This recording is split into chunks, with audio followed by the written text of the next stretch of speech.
¿Por qué es necesario el arrepentimiento? ¿Qué significa? ¿A quién aplica? Y si solamente ocurre una vez en la vida y ya está. Esas son las preguntas que vamos a estar contestando cuando hablemos esta noche del tema arrepentimiento.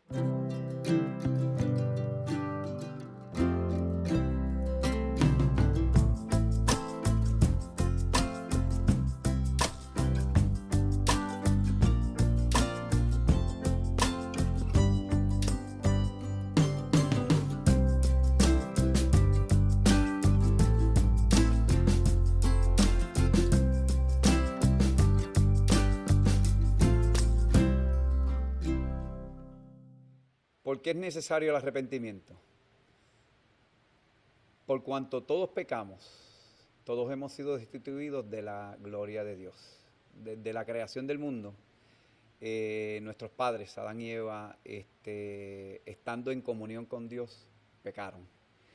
Y eso provocó que fuéramos destituidos de la gloria de Dios. Sin arrepentimiento no hay perdón. Y sin perdón no hay salvación y vida eterna.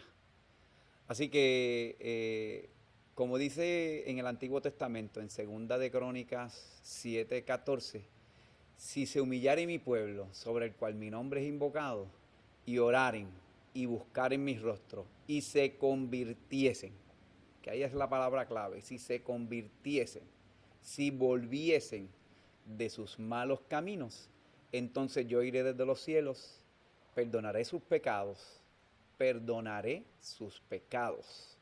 y sanaré su tierra. Ahí hay dos frases importantes en ese versículo, en la cual hago énfasis: si se convirtieren de sus malos caminos.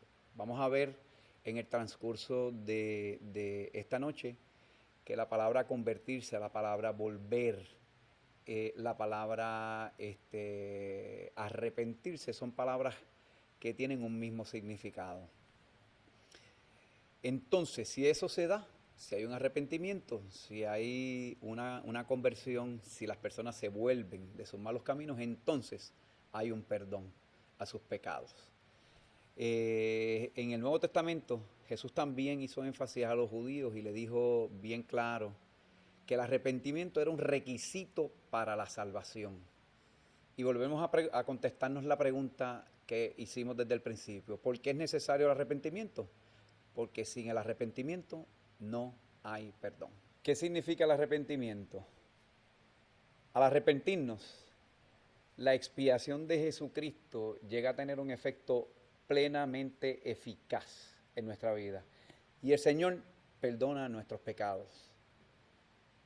Esa expiación y ese sacrificio de Jesucristo es algo que es un hecho, está ahí.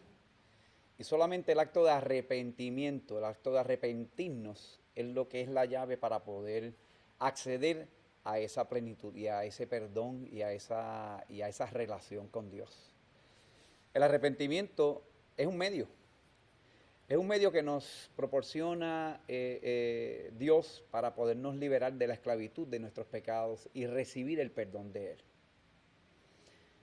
Cuando vamos al significado en griego, es metaneo, que significa cambio de mente y corazón, que se aleja del egocentrismo y del pecado y te acercas más a Dios y a la santidad. Es volverse a Dios. El arrepentimiento es un cambio de una manera de pensar. Es diferente cuando hablamos de remordimiento a hablar de arrepentimiento.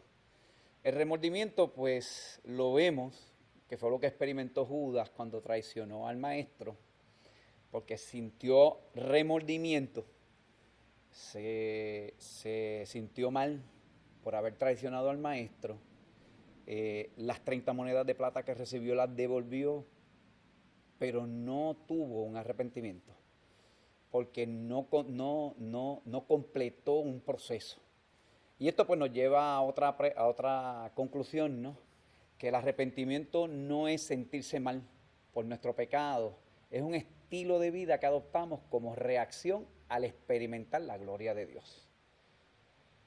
Un gran amigo, en una ocasión, y coach, el pastor Carlos Vélez, me mencionó y nos ha dicho en repetidas ocasiones aquí también en la congregación, que primero se tiene que ser y después hacer. Cuando hablamos de primero tiene que ser, es que nosotros, es el sentido, es lo que pensamos, nuestros pensamientos. Primero nosotros tenemos que cambiar nuestros pensamientos, nuestra forma de pensar, para que luego de eso pueda cambiar nuestra forma, nuestra conducta. Primero es el ser y después es el hacer. ¿A quién aplica el arrepentimiento? Todo hombre debe de seguir el mismo curso, sea rico, pobre, educado o sin preparación, alto, bajo, príncipe o limonero, rey o plebeyo, por cuanto todos pecamos, todos fuimos destituidos de la gloria de Dios. Así que, ¿a quién aplica? A todos nosotros, sin distinción de persona. El arrepentimiento, como dije previamente, no es un evento aislado. Vamos a ver el ejemplo del hijo pródigo. En Lucas 15, 17 dice, y volviendo en sí, dijo, ¿cuántos jornaleros hay en la casa de mi padre que tienen abundancia de pan y yo aquí perezco de hambre? En esta parábola del hijo pródigo, ustedes saben que el hijo pródigo pidió todo su dinero, toda su herencia, y se fue y la gastó como bien le pareció. Y después que experimentó todas las cosas, los disfrutes de la vida, se puso a pensar. Y como dice la palabra, y volviendo en sí. Es cuando tú caes en tiempo, cuando tú estás confundido, estás aturdido y te viene claridad a tu mente. Es recobrar el sentido. Es como si estuvieras aturdido y recobras el sentido y dices, espérate, ¿qué yo estoy haciendo? ¿Por qué yo estoy aquí? ¿Por qué he decidido tomar las decisiones que he tomado? Y en la parábola del hijo pródigo, pues vemos esa conducta, ese momento en el cual él mismo se pregunta, ¿qué estoy haciendo? Y el segundo paso del hijo pródigo en este proceso de arrepentimiento fue hacer un plan. Me levantaré e iré a mi padre y le diré, Padre, he pecado contra el cielo y contra ti. El tercer paso, levantarse y ponerlo en obra. Dice en Lucas 15:20, y levantándose, vino a su padre, y cuando aún estaba lejos, lo vio su padre, y fue movido a misericordia, y corrió y se echó sobre su cuello, y le besó. Ya vemos el tercer paso, ¿no? Que fue levantarse. El primero fue darse cuenta, volver en sí. El segundo fue hacer un plan y el tercer paso fue levantarse y ponerlo en práctica. El cuarto paso que tomó el hijo pródigo fue restituir el daño. En Lucas 15:21 dice, y el hijo le dijo, Padre, he pecado contra el cielo y contra ti, y ya no soy digno de ser llamado tu hijo. Lo que hizo realmente fue pedirle perdón a su padre por todos los errores que había cometido, y de esa forma restituyó el daño que había hecho.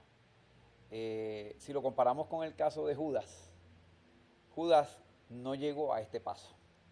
Judas se quedó en el remordimiento, sentido de culpabilidad, entregó las monedas de plata, pero nunca pidió perdón. Pidió perdón por lo que había hecho.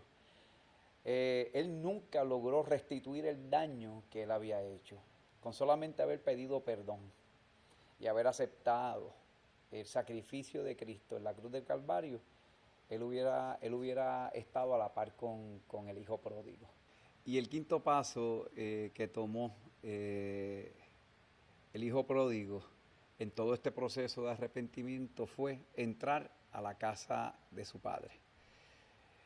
Y en Lucas 15:27 dice, y él dijo, tu hermano ha venido y tu padre ha hecho matar el becerro gordo por haberle recibido bueno y sano. El entrar a la casa de nuestro padre es volver a vivir con nuestro padre, es coexistir con nuestro padre. Y lo podemos ver desde el punto de vista de que es volver a tener una relación Asimismo, como Adán y Eva la tuvieron antes de caer, que estaban en comunión con Dios, pues asimismo nosotros, después de un proceso de arrepentimiento, estaríamos en posición de vivir, ¿no? Vivir en comunión con Dios. Y a esos efectos, pues me gustaría terminar con un versículo haciendo eco de la palabra del rey David, cuando dijo en Salmo 139, del 23 al 24, estas palabras: examíname, oh Dios, y conoce mi corazón, pruébame y conoce mis pensamientos, y ve si hay en mí camino de perversidad y guíame en el camino eterno. Así que con estas palabras los dejo y vamos a estar orando por el arrepentimiento durante estos 40 días.